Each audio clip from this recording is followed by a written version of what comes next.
Yo, yo. What's going on, everyone? What's up, PGR? What's up, Unlimited? Ragnar? What club do I support? Real Madrid. 100%, 1000%. Browsing, what's up? Jay, Antonio, Apollo, Kevin. What's up, guys?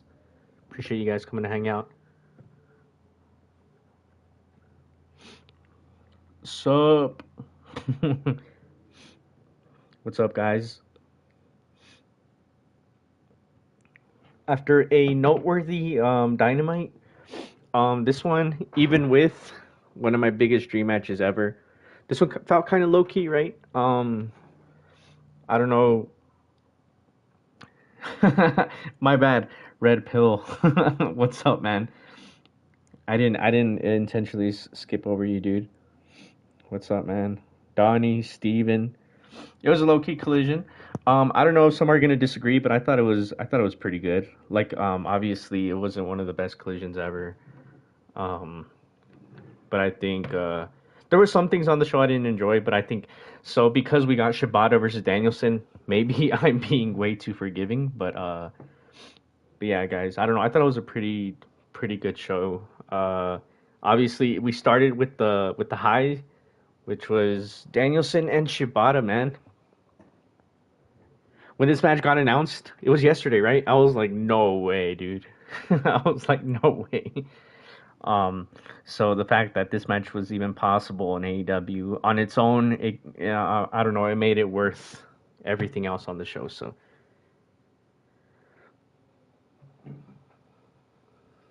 yeah, man. There was a point where Collision felt like the most consistent show. You know, when the year started, they were putting out like 10 out of 10 episodes. This one was like a what? It's I mean, Danielson versus Shibata was about as good as I wanted it to be. So, but yeah, pretty much everything else on the show was either not my thing or just great. Like Kyle O'Reilly versus Brian Keith, I thought was pretty good. I thought Kyle coming back from a near career-ending surgery was pretty good. It was a pretty good match, and I'll talk about that match later. But I have a feeling I'm gonna make some people upset with what I have to say about Brian Keith versus Kyle O'Reilly.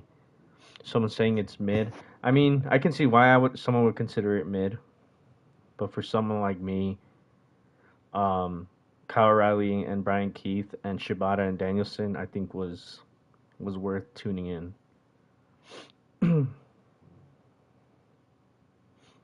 I think Bobby Fish returns? No. Isn't he with MLW anyway? Yeah, I mean, and the thing with mid is people now use the word mid to describe like trash. But mid literally means like, well, what it's short for, like middle of the road, like a 5 or a 6 out of 10 episode. I think this just barely got to a 7 out of 10, which is pretty good. Like I said, pretty good. Not the best episode ever, uh, but the highs were pretty high. The lows were, I guess, pretty low. What's up, Fritos? What's up, everyone? Jacob. Okay, hold on. Let me start up a game. Like, what did I mean? Obviously, for me, the best part of the show was Brian versus Shibata. Obviously, Shibata, he's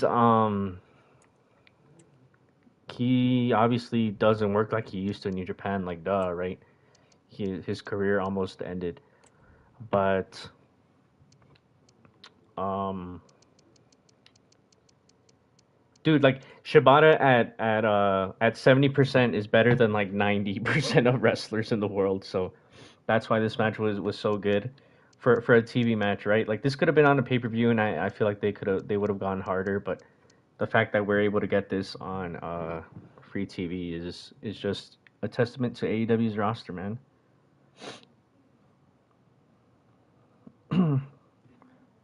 Wardlow always seems to be a point of discussion. I just saw someone's chat. Uh, I never realized Wardlow had such a such a big fan base who wants him to be world champion. I'm gonna ask you guys again, who would you replace Wardlow with? Who's already in the main event scene? For me, it's no one. That's why I said Wardlow can still be on the roster, but he could be in the mid card or like upper mid card is what I mean. Like he's a good wrestler. I just don't know if he should be up there as of right now with the roster that AEW currently has. That's just my personal opinion, of course. I wouldn't take him out for Samoa Joe, Hangman, Swerve, Okada, Jay White. Like Jay White's not even in the main event scene right now. He should be in there over Wardlow in my opinion. Play a Scottish team, maybe after this.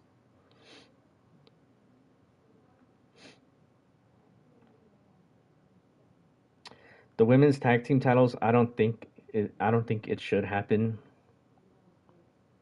I don't know why it's something that people are demanding so much. I even with Mercedes coming in, and this is one of those shows that really could have used a second women's match instead of all the weird last minute matches. I guess that was the thing with Collision this week. Everything was like super last minute, wasn't it? Practically everything.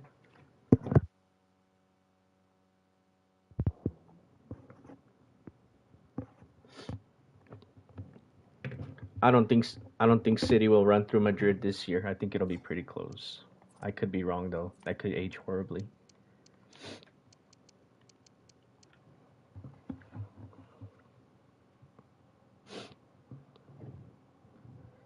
Yeah, I don't know. Like this collision was super last minute. I feel like nothing for it had been announced beforehand, but I could be wrong.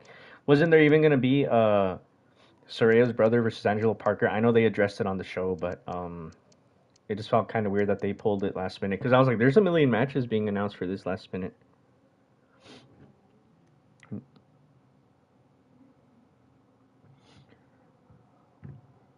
What else? So Brian versus Shibata. I guess we should talk about that. I don't know. I thought this was a really good match, and Shibata finally got his visa issues sorted out, which is why he went away at the end of the year last year. And him coming back and having his big comeback to start the year against Brian Danielson is pretty dope. Um, and yeah, man, like the crowd was hot for this. It was it started off like mat wrestling. By the end of it, they were like doing the whole strike offense. What's up here?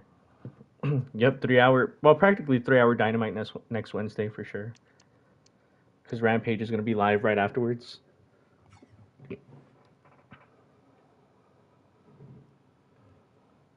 Commander versus Pac. Is that the match that was gonna happen? Because I know Tony Khan had said Commander wasn't cleared.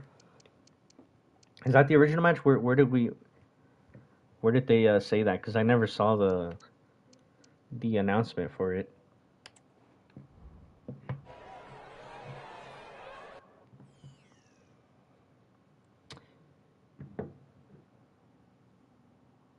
Let's see.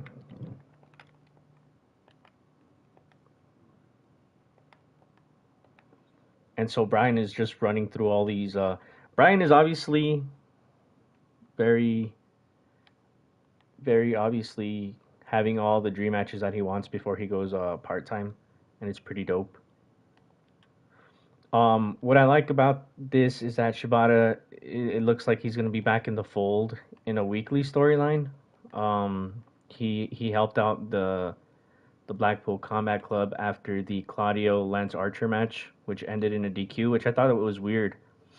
How many of those have we had this year? I feel like we've had two DQs, and that might not seem like a lot, but for AEW, considering considering we're already in March or barely in March, I should say, um, that feels like a lot already. I just don't want that many DQ endings in AEW. It was one of their bigger like how should I say it? Something they were that was one of their bigger marketing things when they first started. You know, we're gonna have clean finishes most of the time and stuff like that. Like not too many non finishes. Yeah, John Moxley. I'm wondering what happened with him too. He hasn't been seen since Revolution, right? That's the thing about the AEW roster, man. Like people go missing for a couple of weeks. We hear nothing about them. Sometimes it's because of like injury or something. Sometimes it's not. Like I'm surprised they even acknowledged Darby Allin's broken foot on Collision today, which I guess good news for us fans. Darby's not climbing Mount Everest, but he said he's gonna try again next year. But so we still get Darby for another year. Um, but now, in all seriousness, speedy recovery to Darby Allin. But yeah, I can't say that I'm not upset that he's not climbing Mount Everest. I'll say that. But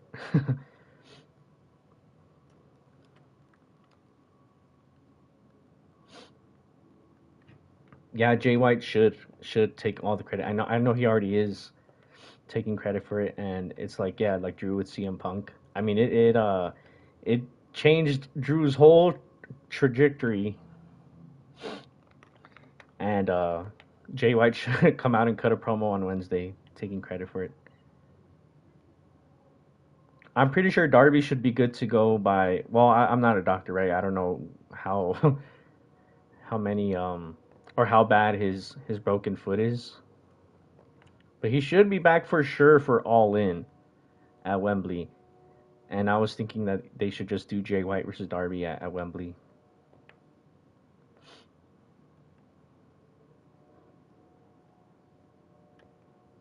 But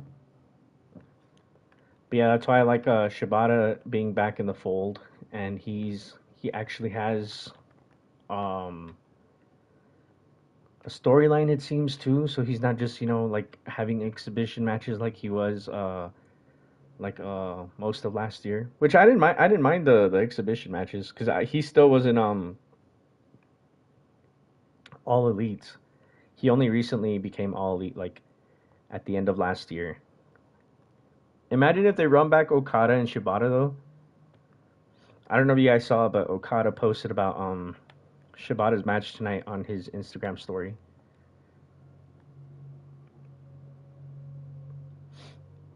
You see, that's the someone was saying Collision was absolutely perfect today. You see, I wouldn't go that far, but that's the thing. We all have different opinions. Someone called it mid earlier. Someone's now calling it perfect. I was more in the middle of mid and perfect. I thought it was good. It was good. It wasn't the best Collision, but it was good. Like the highs were worth it in my opinion. I want to talk about Kyle O'Reilly's match too, man. Like this guy had lost, motion in his arm. I believe it. I don't know what arm it was. I think it was his right arm after his was it neck fusion surgery? I could be wrong, but he had a surgery right where he lost motion in his arm, and for him to have to relearn how to use his arm and everything, um, like he said, he wrestling was the last thing on his mind. You know, he was thinking about like his family and stuff and living day to day life. So for him to come back and have a match this good, bro, against Brian Keith. Remember who had a singles match with Brian Keith a few weeks ago, guys? That I thought was pretty sloppy. For those who are here every week, it was Malachi Black. And that after that match, I kind of just gave up on Malachi, and I'm like, nah, if he leaves tomorrow, I wouldn't mind if he goes back to the Fed. Um, but yeah, so I just wanted to make that comparison because one, I remember I was like, Malachi might be rusty, guys. He hasn't had a singles match on TV in a long time. Well, like what Kyle O'Reilly? Like what about Kyle O'Reilly, bro? His career almost ended. This is his first singles match. Like this is his first match in forever, man. Um, Malachi had even had singles matches on the Indies, I think. Um, so I hate to single out Malachi, but this is more so to show you the level of the AEW roster. Like the level has risen so much over the past 12 months that if like if you're not on this level, then don't complain and either like do the jobs or just sit out your contract and don't complain. At least you're getting paid. Because trust me, last year I was an advocate for Malachi Black to get a chance as a single star, but after seeing that match with Brian Keith, I was like, nah, I'm good.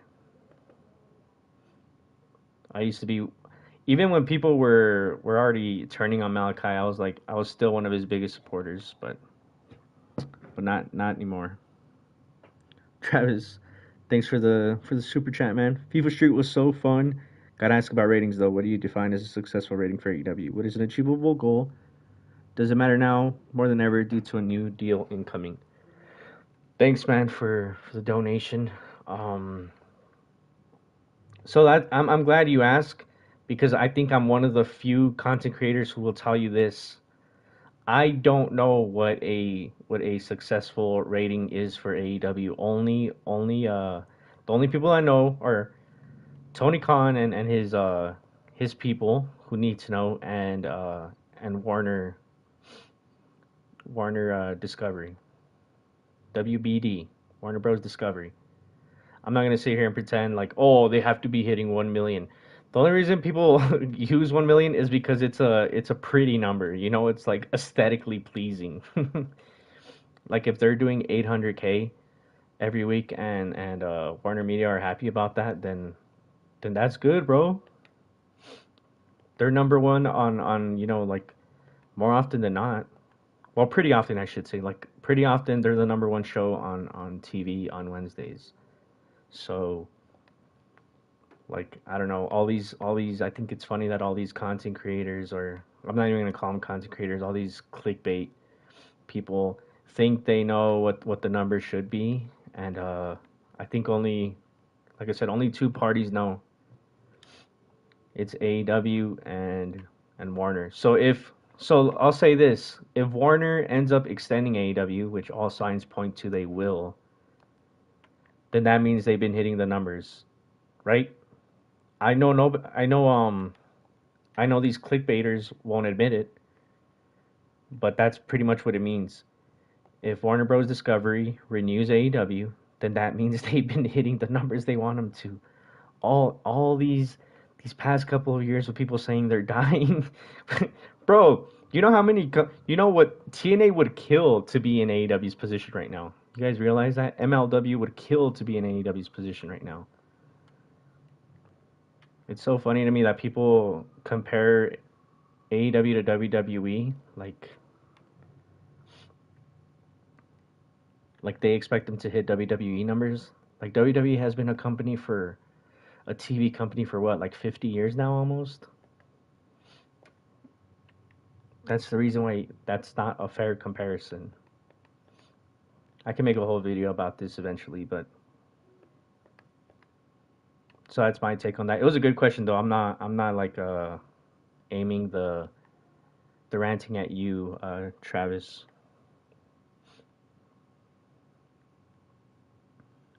It's more so at the people who think they know what a success constitutes. Like all these washed up wrestlers too. Like, bro, if it's so easy, why don't you start a company, right? Like, I think a lot of people do hate Tony Khan because he's an outsider. Like he just came in and he immediately had success right away. Like, bro, to start on TNT is crazy. I don't think people realize how big of a deal that was when it first happened.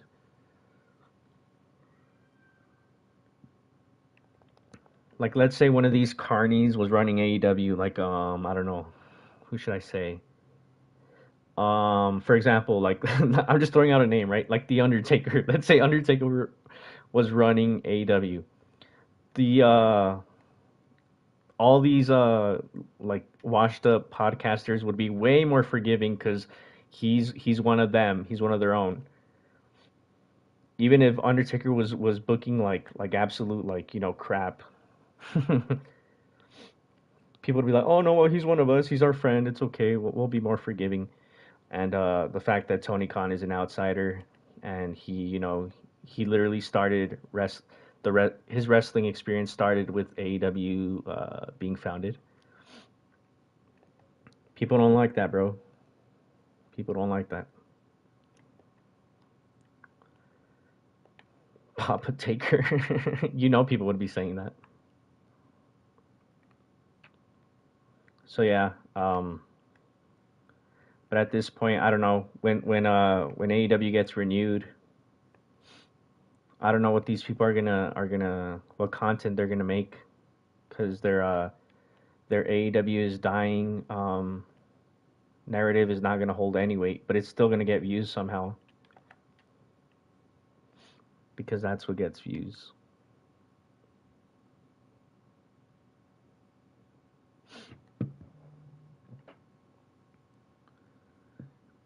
JD, why you guys always bring him up in my chat?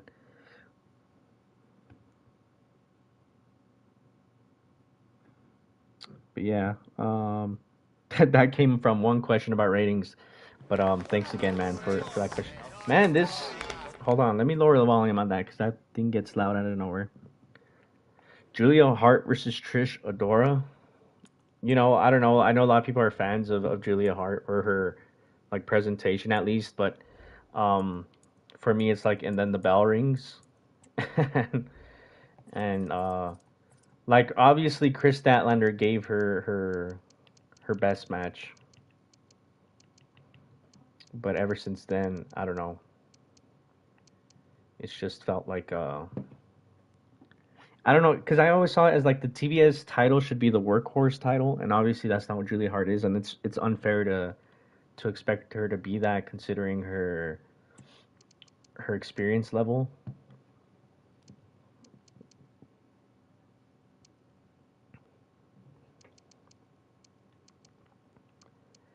Why is that thing so loud, bro?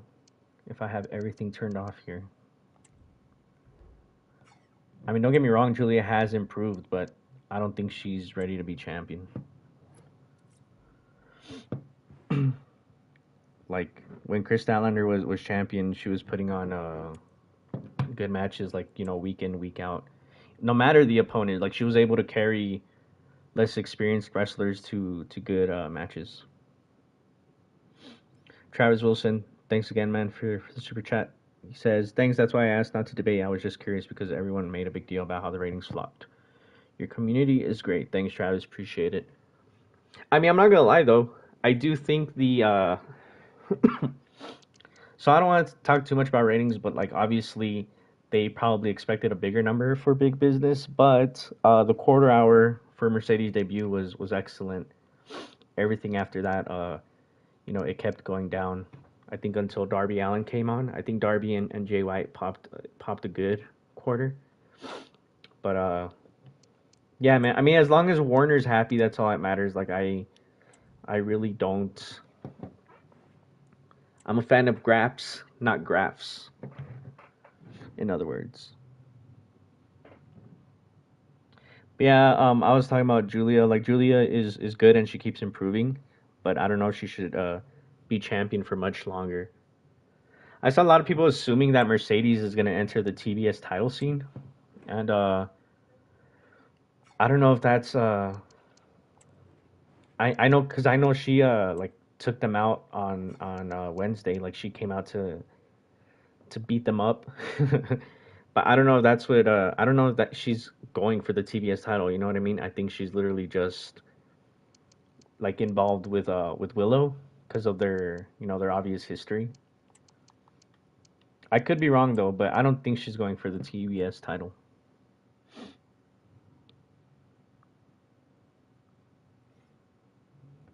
Yeah, man, Jericho.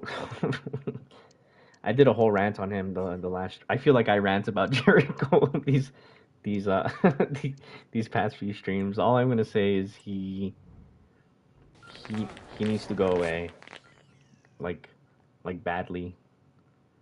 Like take a break, please, for your benefit.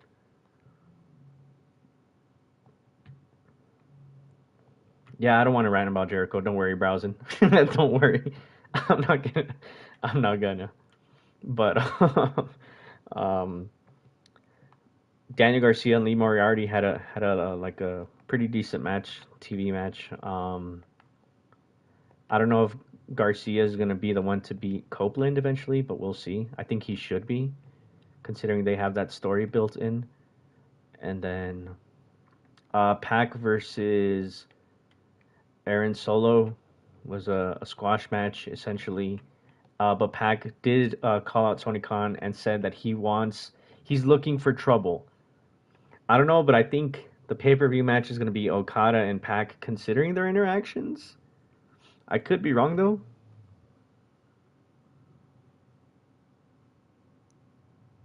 Bro, this guy, bro, nah, that's it, man. Okay, hold on. Yeah, I think they're doing Pac and Okada Dynasty. At least that's what I would do, because obviously I thought the match would be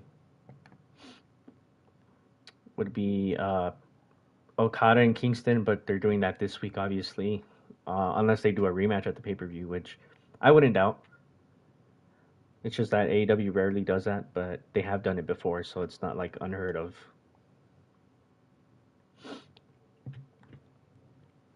But yeah, Pac being back is great, and you know what I just realized today, guys, is that Pac's theme is pretty like underrated. Like, I couldn't even, I couldn't even like hum it to you or sing it to you because I don't remember what it sounds like as of right now.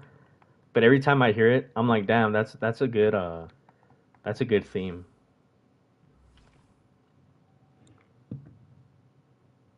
Jacob M, thanks for the super chat, man. Who you got as Swerve's feud as?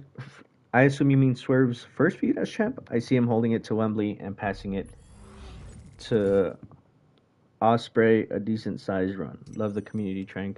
Thanks, Jacob. Appreciate that, dude. Swerve's first feud. I don't know how long Hangman's gonna be out for. I don't think they'll do that as his first feud. That should be like one of his last ones, if not his last one. But the roster is so deep. Honestly, I would love to see Swerve and Moxley when Moxley gets back, wherever he is. Um,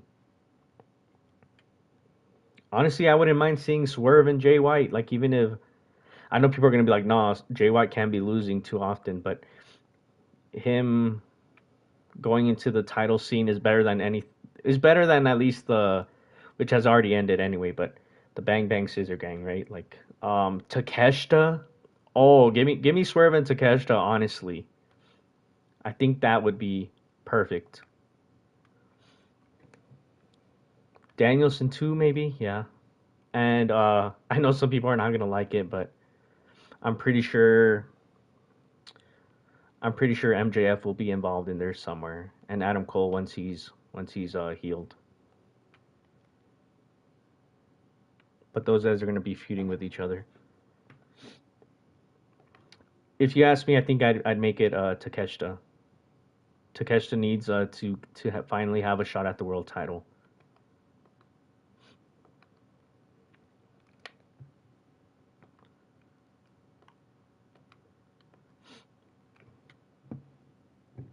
Hope that answers your question, man. Thanks again for the super chat.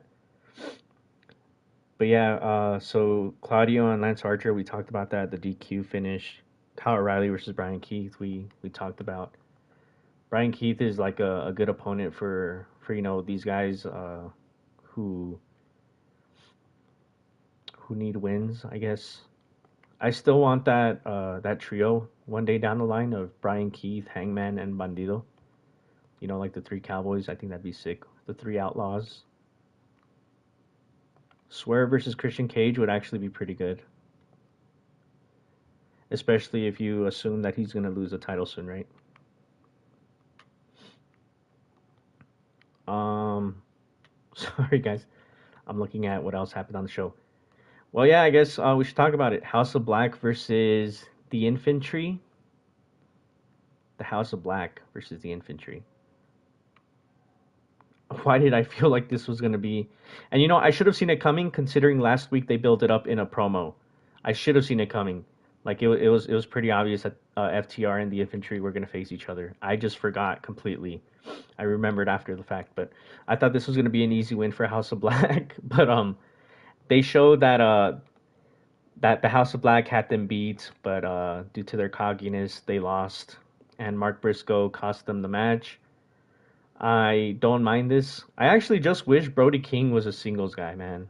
Like, cause I feel like the fact that both of his partners want out of AEW is holding him back. Sadly, I remember when there was that rumor that Malachi Black had actually gotten his release from AEW. Brody King right away tweeted, "I'm not going effing anywhere." I remember he tweeted that, and he instantly won me over.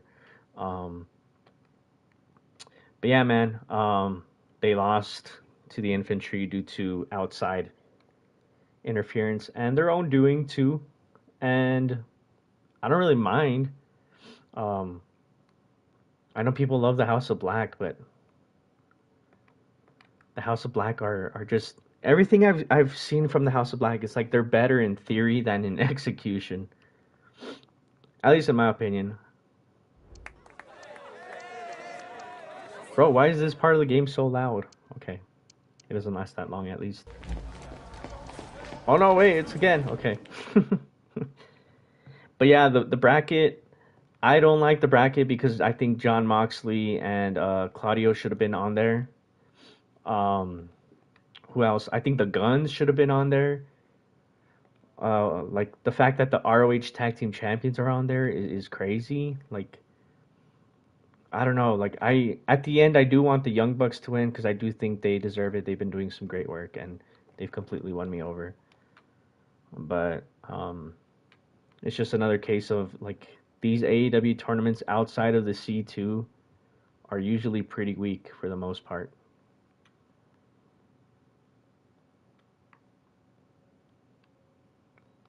Like, why did I expect? Why for some reason? Why was I naive enough to expect something different this time? Like, was I the only one?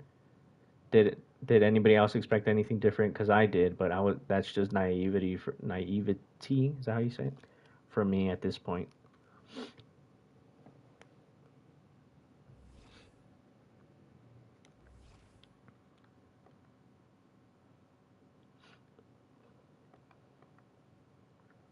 Like, bro,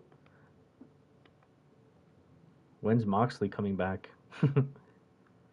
I hope Moxley's okay though. Like, I know, like I said, for better or for worse, AEW doesn't tell us like, except for the Darby Allin thing, which like I said, I'm surprised they acknowledged the injury on the actual TV show.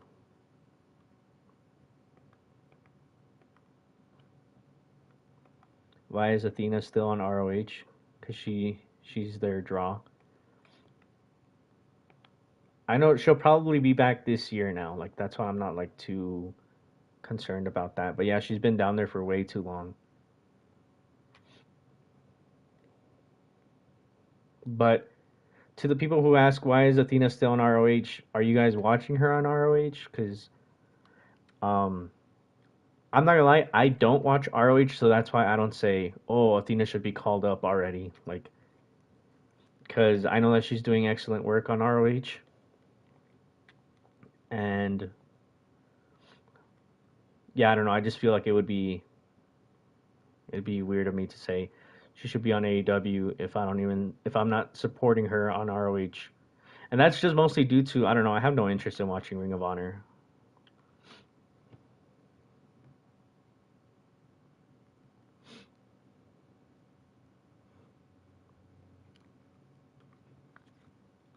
I just don't have interest or the time, frankly. There's people who just watch wrestling 100% of their free time, and I'm like, respect to those people. I couldn't do that. I want to do other things with my time than watch wrestling, honestly. Otherwise, I'd be so burnt out. Having this channel already like takes up a lot of my my time on wrestling.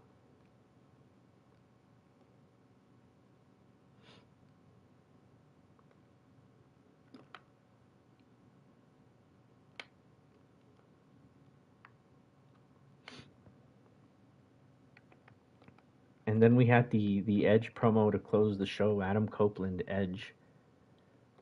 I was wondering what was in the box from last time, and they finally showed us, and it was what's the weapon's name? Spike. I think it's a 2x4 with nails on it, from Mick Foley. And bro, I was like, this guy's legitimately trying to permanently delete Christian Cage from this world. He's trying to kill him. I thought it was a pretty good promo. It set up the I Quit match pretty well, built hype for it, and they have a good house coming up on Wednesday for Dynamite. I think they're pushing how much as of right now? 5,500. So yeah, they're gonna have a good crowd on hand for that one, and it looks like a pretty good show to their credit. I just wish, I miss the days of Dynamite where we knew the entire card a week before. And I know that's harder these days with a bigger roster, but I think that also would solve some of the ticket sales issues. Like if people knew who were on the card.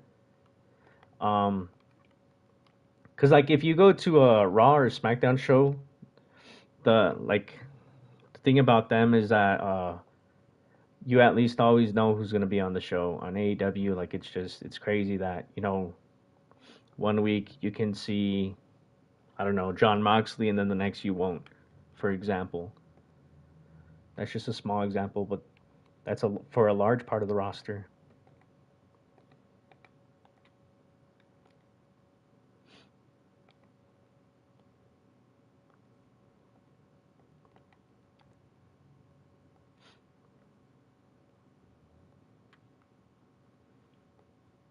Yeah, I would think that Mercedes Monet being on the show is helping the tickets for next week.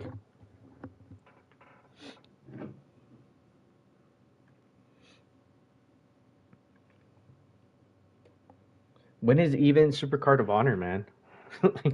I know it's WrestleMania weekend, but I only just realized that WrestleMania weekend is closer.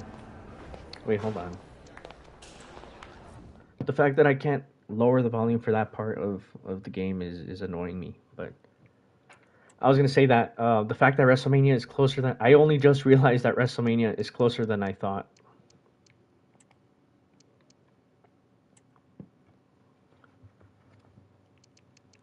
Like just recently, I was like, oh man, I didn't realize that.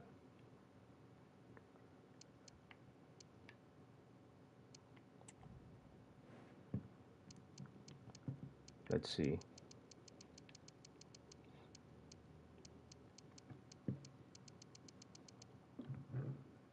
Your birthday's on April 5th. Happy early birthday, man.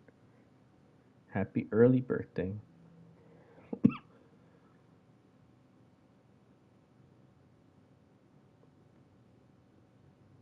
Nah, I don't know about a third women's title, Marco.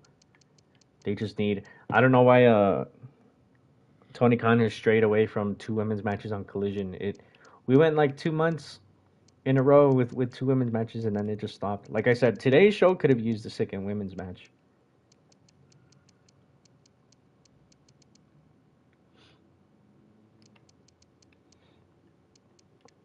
I'm not gonna lie, from what I've seen in clips online, The Rock is seriously carrying this build to WrestleMania. And I think Bailey's storyline as well, right?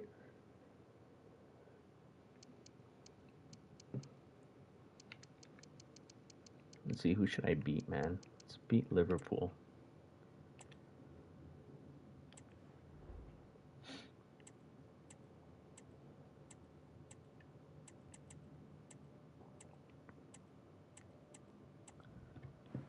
The Rock.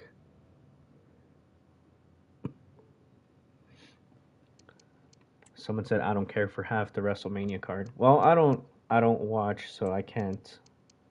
I think it would be unfair of me to say.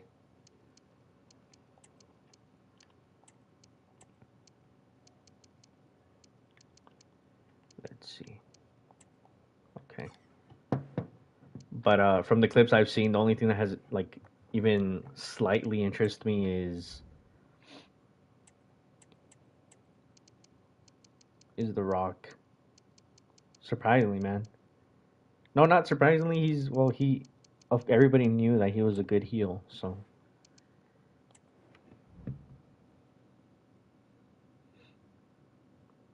Logan Paul.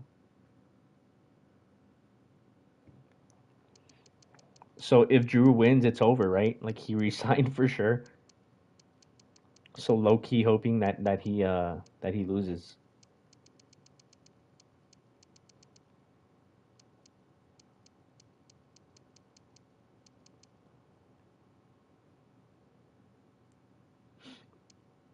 Where's the difficulty?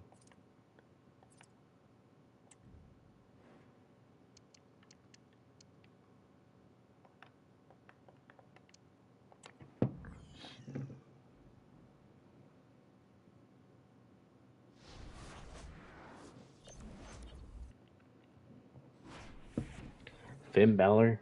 Nah, I think he stays. I wouldn't want him in AEW anyway, honestly.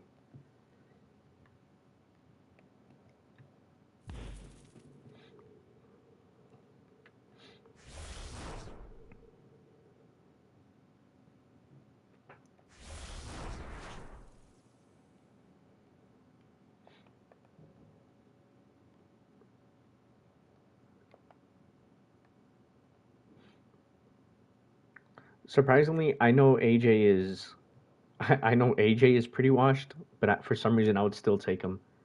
I don't know, man. That TNA nostalgia has me in a chokehold. Balor would prove me wrong, just like Adam Copeland did. Tranq. I mean, I would hope so, but I don't know. I just don't see a spot for him in AEW.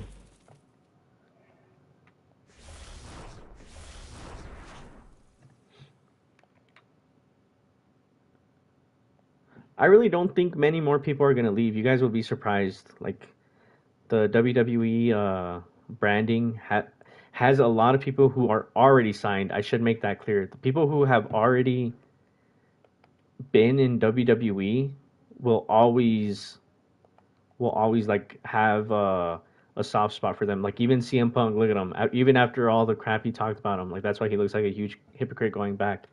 Like, um, even Mercedes, you know, when what she said in that interview, like people who have been there before will always, you know, have their mind open of going back. So that's why I say people who are there right now, I don't think many of them will leave because I don't know, because that WWE Kool Aid definitely works on these people. Unless you're from the like the how do I say it, from the indie scene, like Brian Danielson, bro. Like it was, I think to me, guys, it was always obvious that Adam Cole and Brian Danielson would leave, because those guys were, you know, they're different. They're not WWE guys.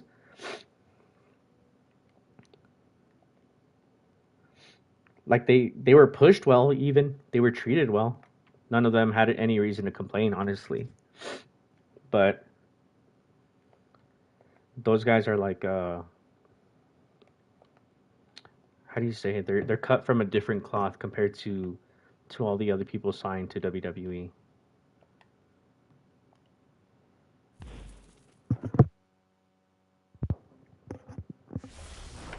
Seth too?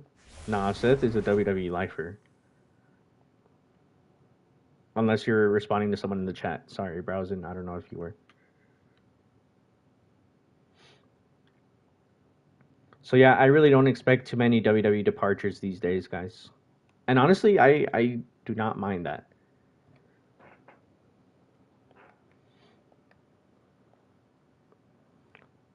Cole didn't just leave because of Vince. He left because he's friends with the elite and because his partner works in AEW. There was multiple reasons. That's why I said I always thought it was obvious that he would eventually be in AEW.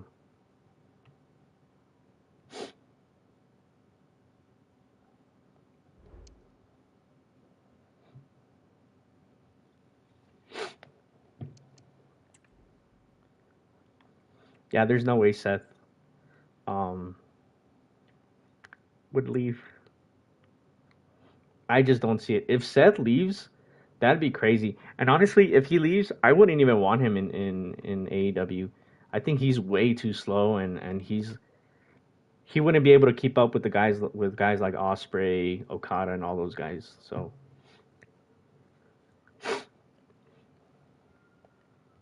El Generico, him on the other hand. But you see, it's because I think like someone like Sammy has been with WWE too long now that he's just gonna stay there now, and I don't blame him. The money's comfortable. He could obviously make more in AEW, but Brian was always different though, because he would openly talk about AEW even when he was still under contract. Excuse me. I thought that was crazy. Like he just didn't care.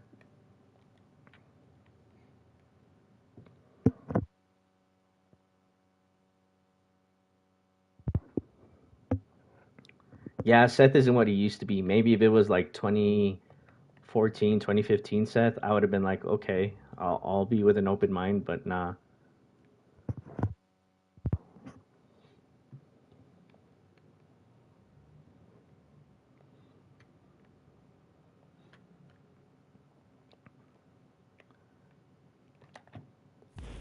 And even New Japan departures, guys. I don't know if I would take anyone else. Like, don't get me wrong. If someone like Zack Saber became a free agent, I'd be like, I wouldn't be opposed to him signing, but I would rather that anyone else that becomes a free agent, I would just rather they stay in New Japan for the betterment of New Japan itself. AEW has like enough people for their own, so this isn't just a WWE thing. I just think AEW is good with their roster.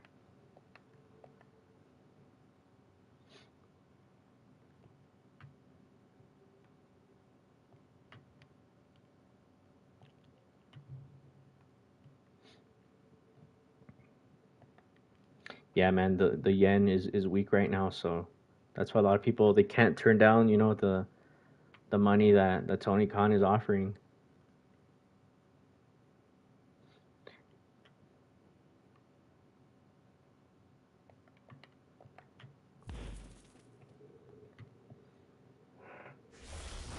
Do I think Shibata should join BCC? I don't know if he should become an official member, but I think him being BCC adjacent would be really cool, like he is right now, I guess. Like Drew, I would take Drew in a heartbeat. Don't get me wrong, but if they don't get him, I think it'll be fine. But I would obviously, he's one of the few in WWE who I would be like, yeah, bring him in if you have the chance.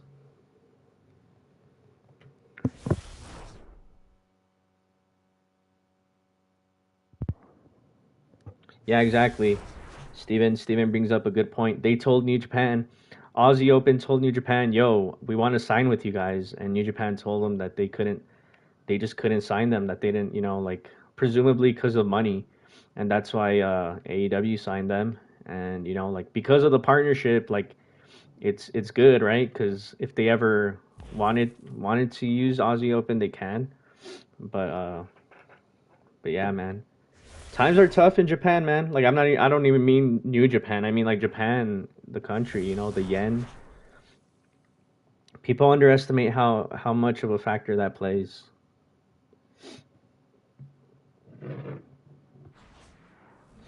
Browsen says, Trank, I need to know why you're so high on Drew in this current AEW. I don't see it, but I might be missing something.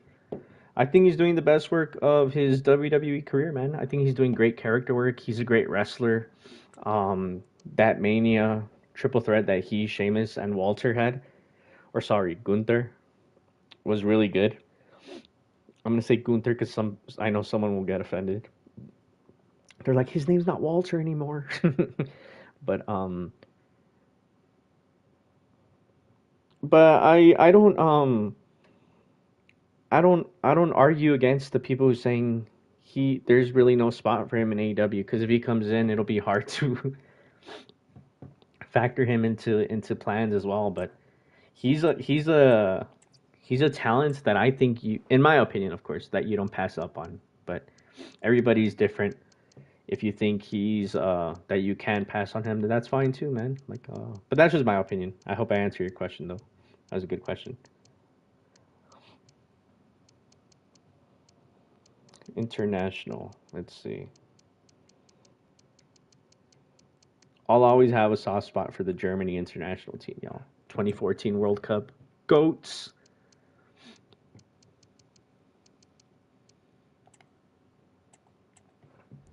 MLS LA Galaxy.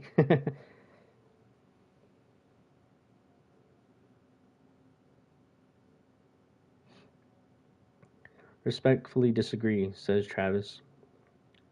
Well, yeah, that's fine. Like I said, we all have different tastes. We're not always going to agree. That's fine.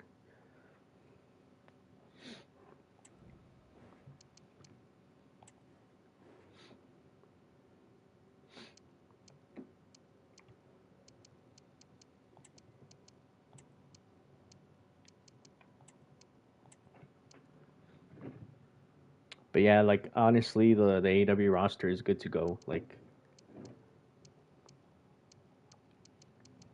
I wouldn't blame anyone who's opposed to bringing in any more names because yeah, like it's pretty set. I mean, the roster is so stacked, that we were all well, not all of us, but I was at least I was asking for Jay White to do more, when he was in the Bang Bang Scissor Gang.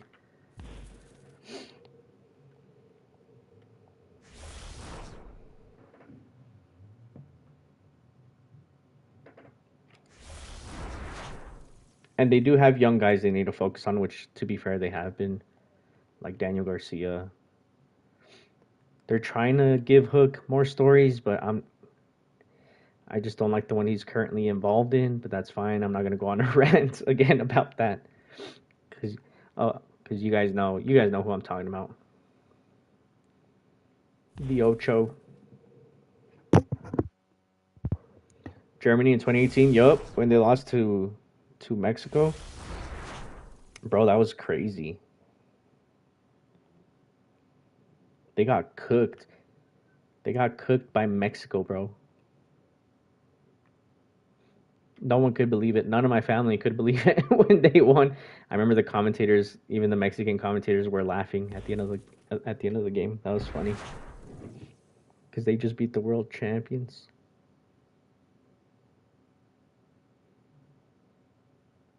Chucky Lozano prime. Yep. Golazo.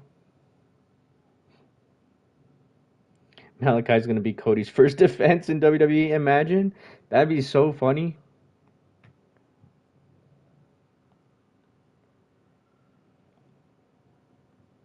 That'd be super hilarious.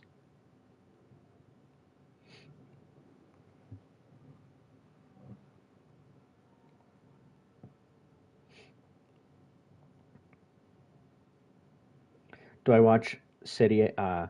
I don't watch it, but I try to keep up with I try to keep up with all the leagues, especially because of the Champions League, just to see what teams are doing good or not. If Madrid faces them, but yeah, I don't sadly. But like I said, I try to keep up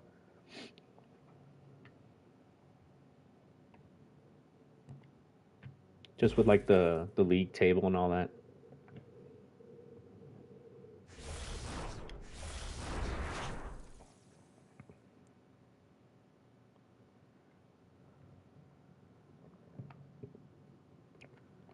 I mean, considering Britt Baker and Mercedes were hanging out at the Super Bowl this year, um, I think they'll be okay. I hope so. This could age horribly. I hope not. Knock on wood. I've had a pretty good track record this year, guys. As in, the stuff I've said hasn't aged horribly for once. I used to have, the cursed touch, but for some reason, what I say this year has not been that bad. But yeah, I don't want to curse it.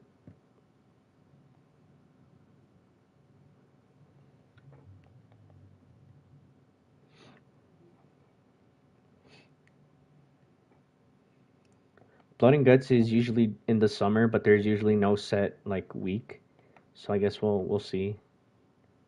Because some years it happens in May, some it happens in June, and I like that. I like that. We just know it happens, in the summer. It's not necessarily like a set week, like the Hell in a Cell pay per views are or Elimination Chamber. We'll see if it's even in the summer this year. We'll see.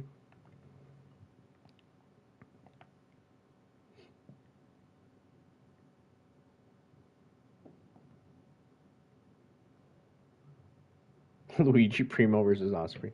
I forgot about that guy. I forgot about Osprey is what I was talking about. No, I'm just kidding. Let's predict Blood and Guts. I'm pretty sure it's going to be Team MJF versus the Undisputed Kingdom. Pretty sure that's what it's going to be. Who's on Team MJF? I have no idea. We'll see.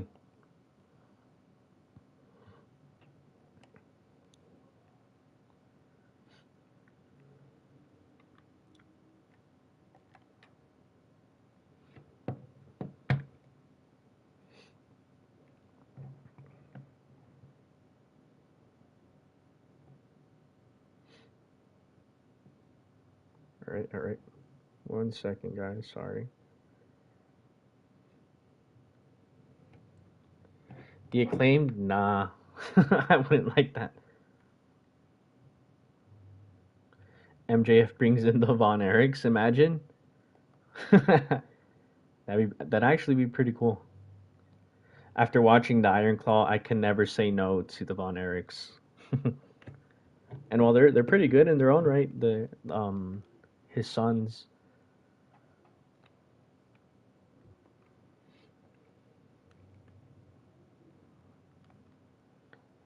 MJF and Bullet Club Gold for Blood and Guts. Maybe if they can make it make sense, then yeah.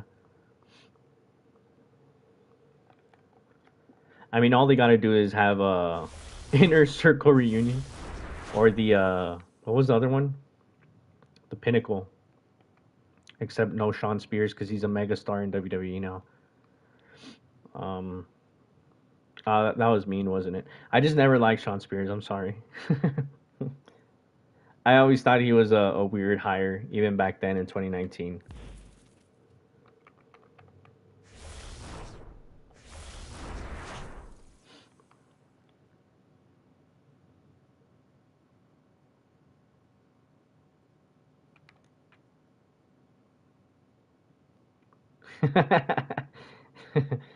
Yeah, I was never big on Sean Spears like ever. Not in WWE, not in AEW. Like no matter where he went, I was never. So this isn't just because he was in WWE thing. Like if you go back and watch my old videos, I took a lot of shots at Sean Spears.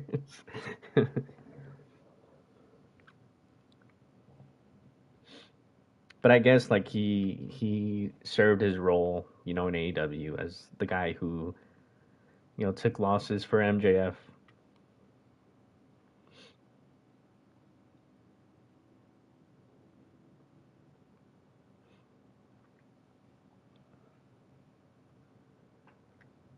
Pack. I'm really trying to think of yeah. I don't know who would be on Team MJF because he's like his whole career has been about not having friends, and the one time he had a friend, they backstabbed him, Adam Cole. So imagine they do the most Super Cena, Super Hogan thing ever, and it's MJF versus the entire MJF on his own versus the entire Undisputed Kingdom in Blood and Guts, and MJF beats them. Imagine. I shouldn't even put that out in the world, but that would be horrible. FTR and Kenny Omega. Honestly, that'd be pretty cool. Like just he recruits Kenny because of their one match.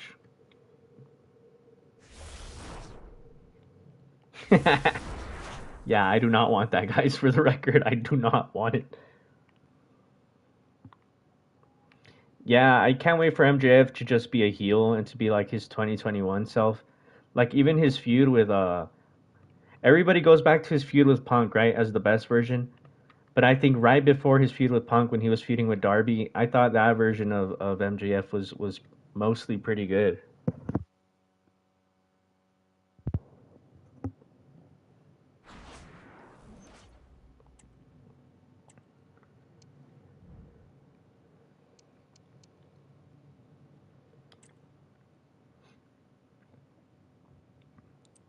thoughts on WWE stars going to GCW for Bloodsport?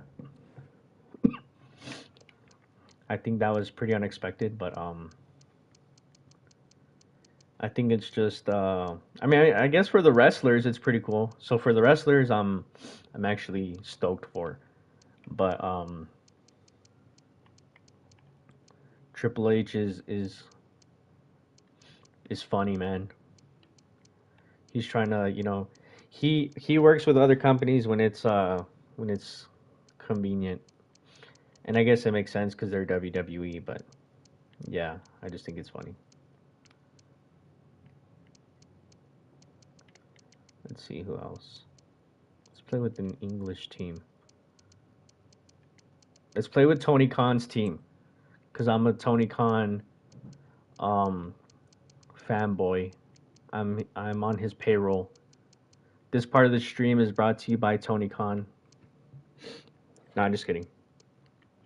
Don't go posting that.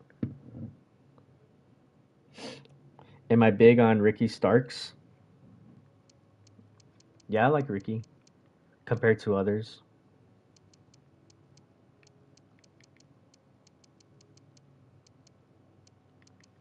Let's play Inter Milan.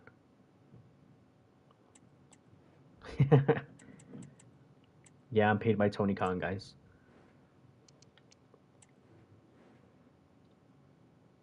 MJF Danielson in the Iron Man match is. I'm pretty confident in saying it's the best Iron Man match of all time. Pretty confident in saying that.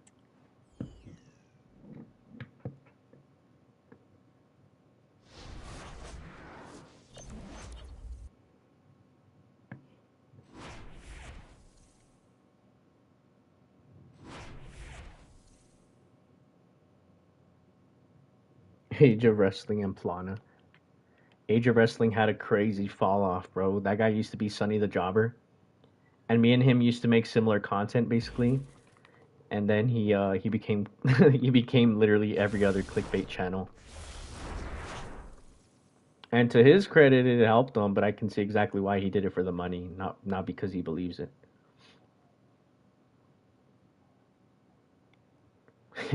Kevin, yo, I'm beasting with Tony Khan's team, bro. He better pay me $2 million just for this part of the stream.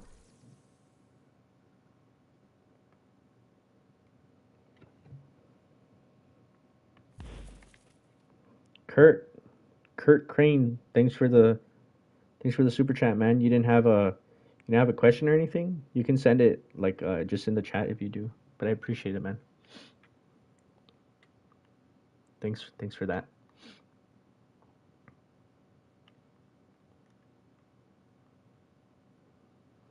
Jay, you're gonna be there for Danielson versus Osprey. That's insane. I'd be hyped too.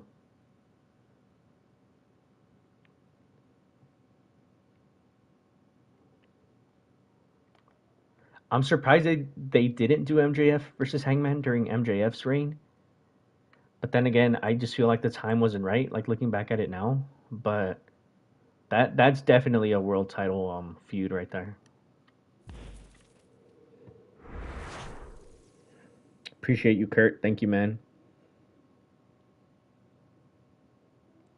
Thanks for the love. Yeah, I'm pretty sure they're doing Danielson and Nigel at All In, right? Like it's like the way Nigel talks about him every Saturday, bro. It has to be leading to something.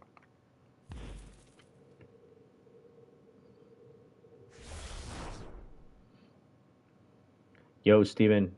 Yeah, I agree about Inter. I can't believe they had the chance to beat Manchester City last year, man, in the final. They could have stopped the treble, bro. They could have. I'm sorry, I don't like Manchester City. I'm pretty sure you guys can tell. I'm a Real Madrid guy, but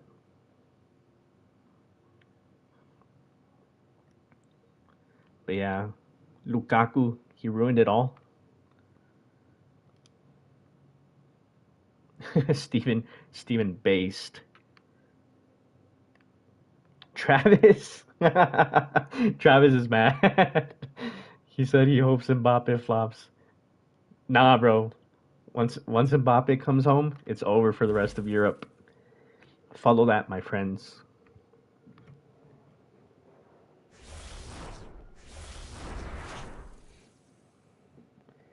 City going to crush Madrid. We'll see. We'll see. I like the banter though. I like the banter. I hope I hope Jude Bellingham scores a hat trick on City, y'all. To the City supporters in the chat. I'm gonna start a war in the chat. No, honestly, I am pretty worried about Manchester City, but it's Real Madrid, bro. Anything can happen. Real Madrid in the Champions, anything can happen for sure.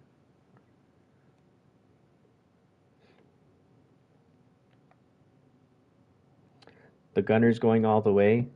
You know what? One of my closest friends is a Arsenal fan, so just for his sake, I don't know if he's watching right now. Um, just for his sake, I would I wouldn't I wouldn't mind it too much. Even though I every time Arsenal loses, I used to message him all the time and laugh.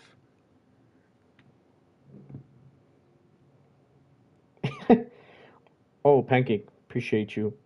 Blood and Guts will be undisputed versus MJF, Hanger, FTR, Kyle. MJF versus Hangman is a when, not an if. How was Collision? I missed it. I hope Pack it all in. So thank you, Pancake, for the soup.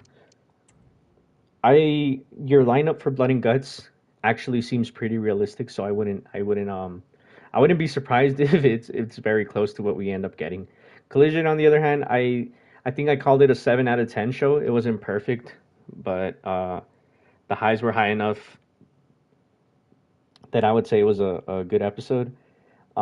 If you can catch it on delay, I would recommend that. Shibata and Danielson for sure you need to watch. Thanks again, Pancake. Choco saying we're gonna have a watch party for the Vince and WWE federal court trial. Holy! I mean, to be honest, I just hope that Vince gets what's coming to him, man. Like, all jokes aside, like that guy's evil, bro, and he needs to go away, bro. But yeah, I'm not even gonna lie. I'll be celebrating his downfall for sure. I'm already celebrating his downfall, bro. Like that guy.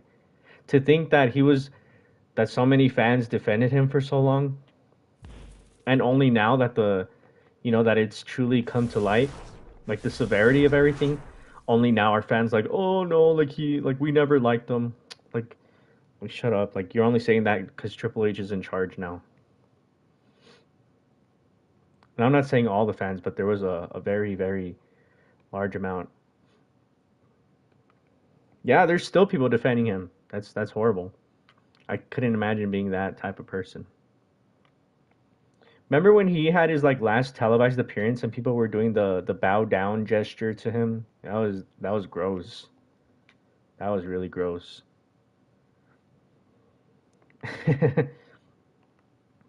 Arsenal, nah, bro. Kevin. Oh yeah. Sorry.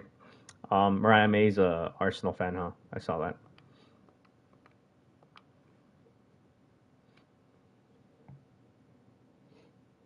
You know what's funny today? Thunder Rosa on the show she called Tony Storm and Mariah May Antonia and Maria. I thought that was so funny, bro, because like uh like that's just very common in Mexican culture to to uh to turn the names into like like their Spanish counterparts. It was super funny.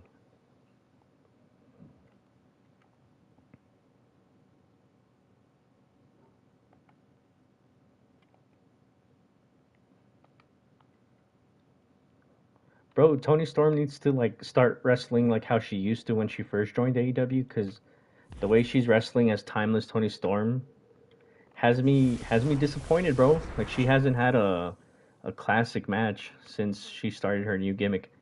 Well, you know what? Surprisingly, the best match she has had since going timeless was against Soraya. Like, who would have thought that at a Grand Slam? That match was actually pretty good.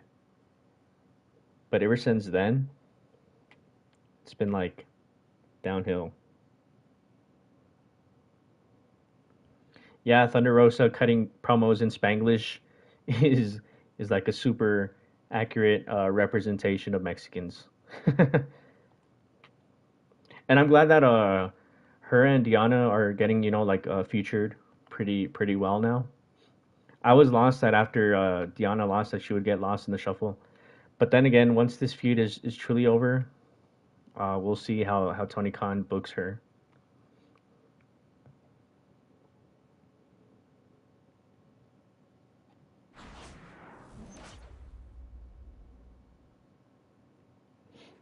Did I watch Vampito's interview with Penta? I didn't. Was it good?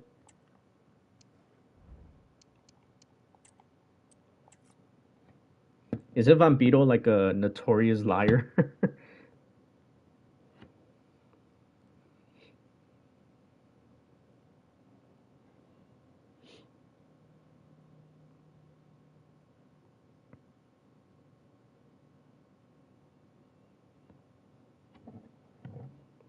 It's in Spanish. I need to check it out. I haven't seen it. Diana can slide into a Rosa or Deeb feud easily. Yeah, that's true. Like how on they're basically having the Soraya Ruby feud exclusively on Rampage, except for today it leaked a little bit onto Collision.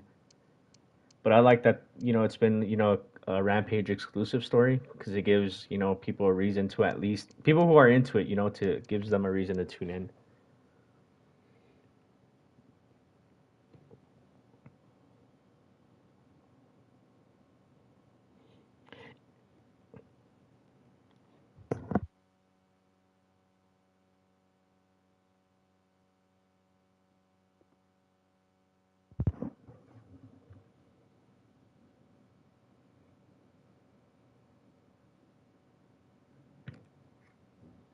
Vampiro. Oh yeah, I forgot about that. That diagnosis for Vampiro. That's crazy.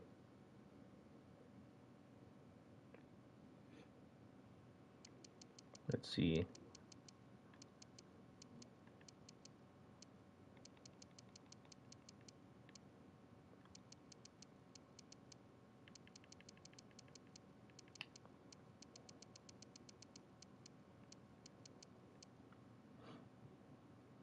Play as the MLS teams. Okay, I'll do that, and I'll be. What team is Messi on? Miami, right? I'll beat them. Bro, I don't. Besides that, I don't know what. Wait, hold on. Is the Saudi league here? Okay. You know what I'm gonna do? I'm gonna do Ronaldo versus Messi.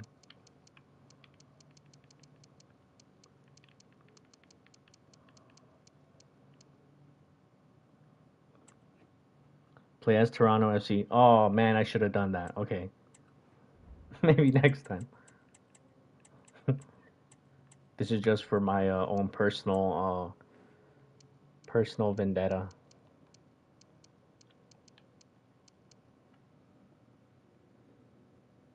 Thoughts on Kevin Nash declining Sting because of his friendship with Triple H? I thought that was lame, and Kevin Nash should have just been honest and say that he's too, I don't know, too scared to go or something. Because that's what it seemed like. He was too scared to make WWE mad. Because Bailey and Naomi were at a big business, so Kevin Nash could have been there if he wanted to.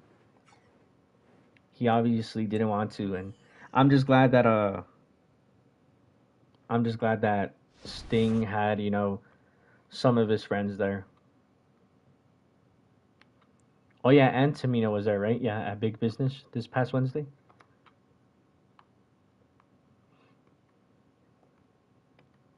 Yeah, Kevin Nash, like he just straight up lied, bro. Had he been more honest, I don't think I would have had a problem with it. But like, just be honest, bro.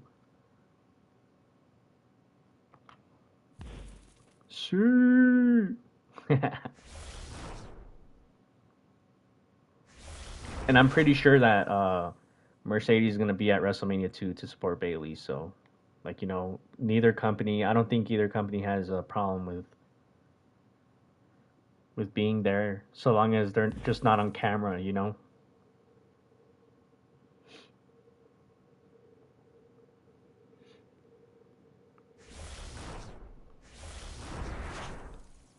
Yeah, man. I don't know.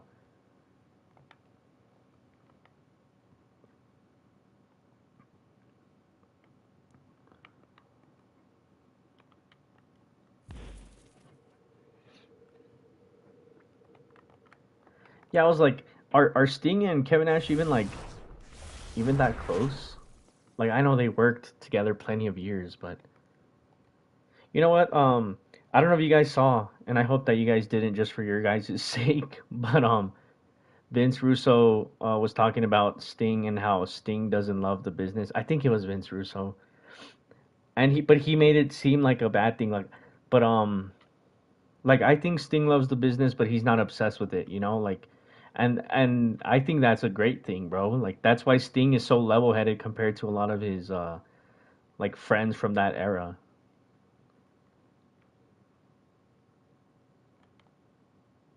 So like, so what if he's not obsessed with wrestling? That's a good thing in my eyes. That's why Sting like turned out as great as he is.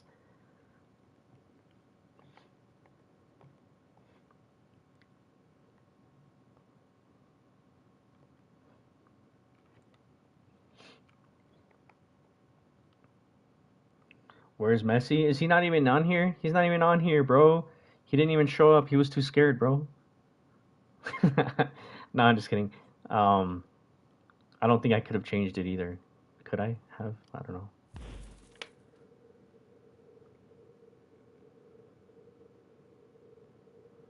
Oh yeah, I saw that Vince Russo said he wishes he could never talk about wrestling again, but that he needs money. And I'm pretty sure that's where a lot of these old heads, stand. They just need the money, which is why every week on their little podcasts, they're like, "Oh, AEW is dying."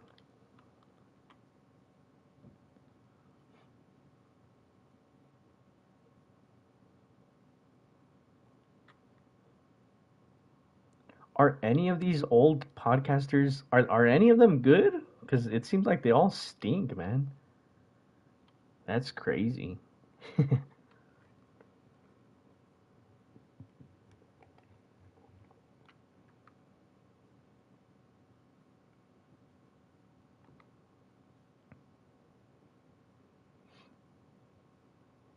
So is it dying? What, AEW? Of course it is, dude. Haven't you heard? Haven't you heard the clickbait? I think it's funny that they've been saying AEW is dying literally since the day the company was announced. Like people are like, "Oh, it's not gonna last."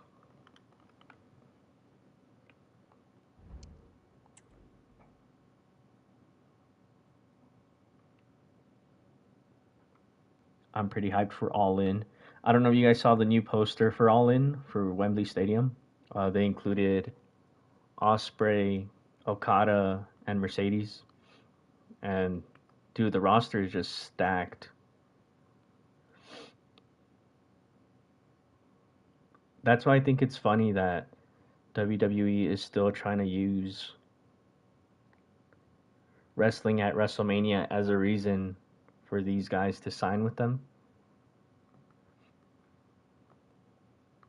Because if you go with AEW now, you'll also get All In, which anybody who was on All In last year wrestled in front of a crowd bigger than any WrestleMania ever. Now it's not going to be like that every year, obviously, but that's how you'll still get a stadium show if you sign with AEW.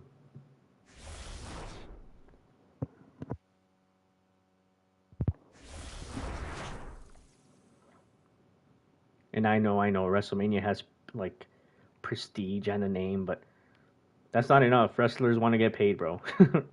So pay them. Look at CR7, bro. Look at Ronaldo. He agrees, bro. Pay these wrestlers, bro.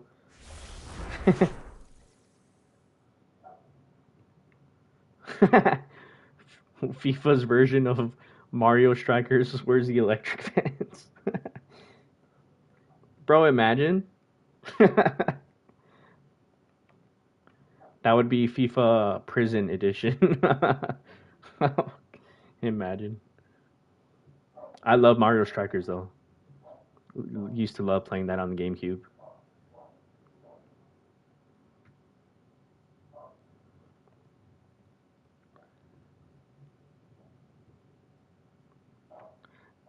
Yeah, the UK does love their wrestling, but you know what I don't like about the UK? It just seems like they're so WWE centric. At least that's what their YouTubers give the vibe of.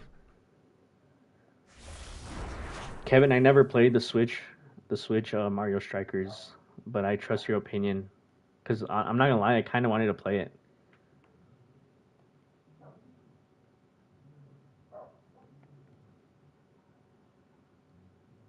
Like I saw a post saying the UK got SummerSlam '92, and they've been riding the Fed ever since. And I'm like, that kind of seems like the truth, man.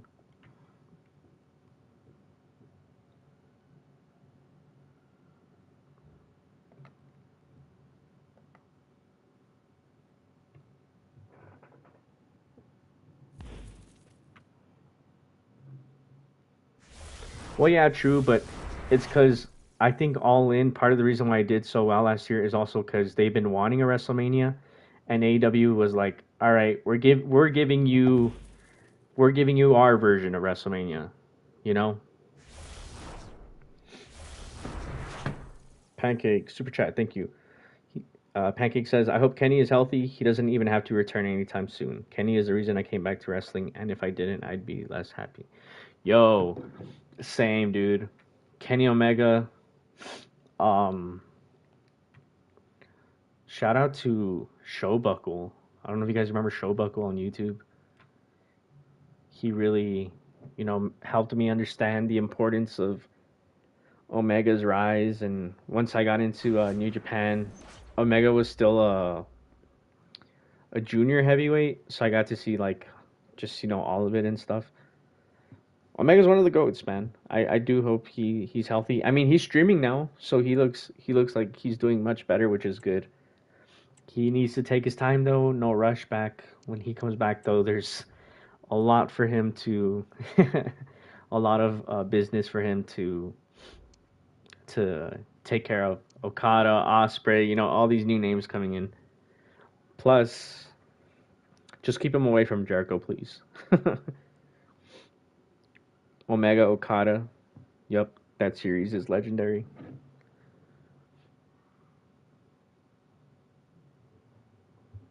Yeah, he has like 9 feuds ready when he comes back. That's true.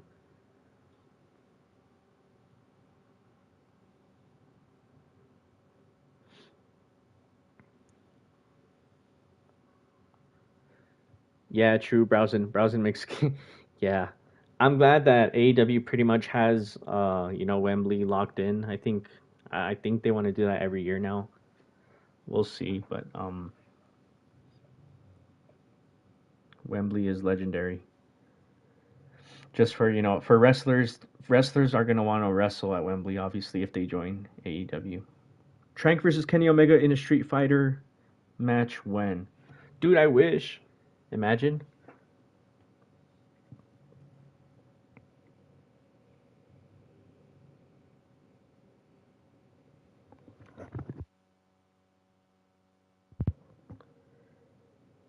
Yeah, Steven makes a great point. Will Ospreay doesn't have a connection with WWE. He grew up watching WCW and TNA because that was easily accessible in the UK. Jay White famously has said he grew up not watching WWE, so he doesn't have this attachment to WWE like other wrestlers who joined them do. So yeah.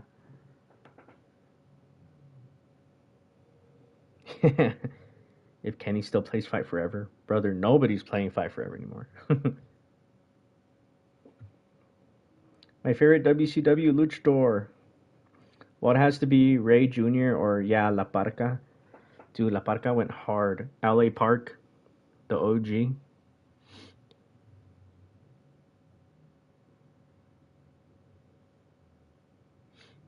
What's my all-time wrestling Mount Rushmore? So I have a like one that I think is objective and one that's just my favorites. So I don't know which one you're asking for. One that's more objective, you know, like people who are the biggest stars in the business.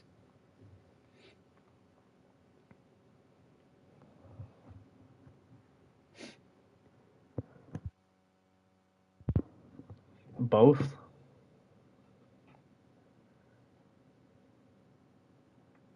So I'll give you my just my personal favorites. Sting, Eddie Guerrero, um, I think I gotta put Kenny Omega on there. Kenny Omega, Sting, Eddie, Kenny. That last spot is a hard one.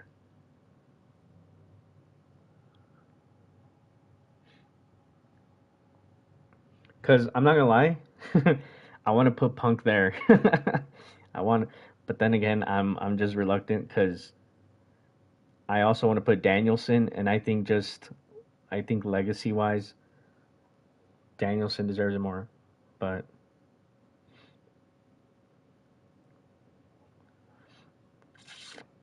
I'll probably put Punk then. I'm sorry, guys. I'm sorry. Okay, I'm sorry. Sting, Eddie, Kenny, and Punk. I was also considering AJ. I'm not gonna lie. AJ Styles is one of my goats for sure. Like my top 10 will include a lot of those guys like AJ, Danielson, Okada.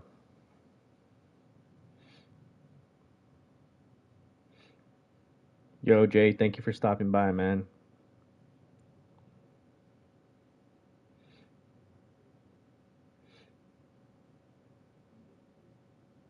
Why am I apologizing? Because Punk is very polarizing and people are gonna come after me. I'm just kidding. El Santo, Blue Demon, Mil Máscaras. Based. I guess the more like objective one, I would say Steve Austin, Místico.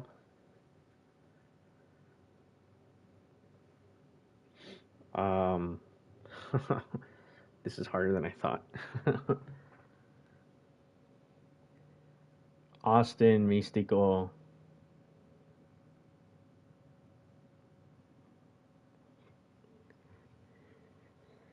I kind of want to put in. I'm not even gonna lie. I kind of want to put in The Rock.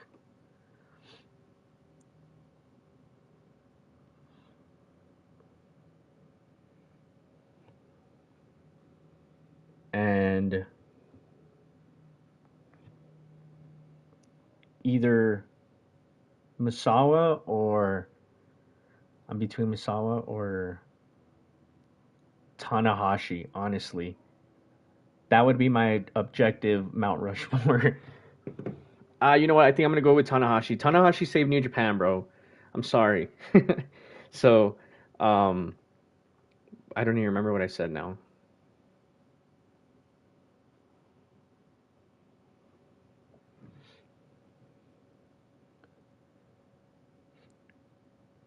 You're hyped for the DCU? Me too, man. I'm looking forward to Superman next year.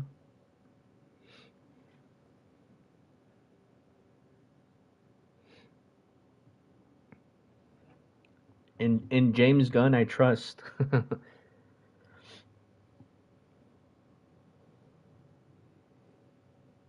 So yeah, there it is. Austin, Mystical. Who else did I say? Was it The Rock? I don't even remember. And then Tanahashi.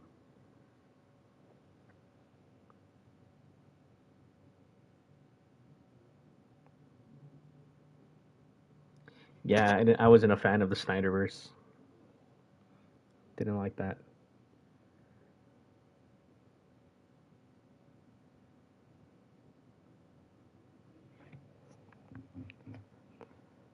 Yep, fan of wrestling, guys. Wrestling is wrestling. I can't believe that some people who claim to be wrestling fans, their least favorite part of wrestling is the actual wrestling. Like, what?